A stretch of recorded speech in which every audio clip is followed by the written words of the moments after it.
Nasaan na kaya yun?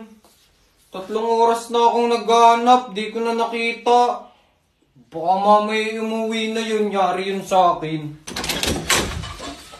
Tamo, umuwi na pala. 3 oras akong naghanap sa'yo dun, inabot na ako ng gabi, tas umuwi ka na pala. Akala ko umuwi ka na din eh. Eh di ako umuwi na, tas dito na ako nagtuloy ng paglalaro ng hide and seek. Ano yun? Paanong dyan mo na tinuloy? Hide and seek sa WePlay. Ito, try mong laruin. Tingnan mo, masaya yan laruin. Testing mo lang, masaya yan laruin.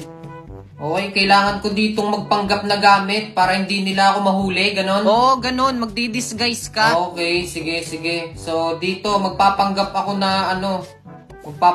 na, halaman. Ayun o. Oh, hindi niya ako napansin kasi akala niya tunay na halaman ako.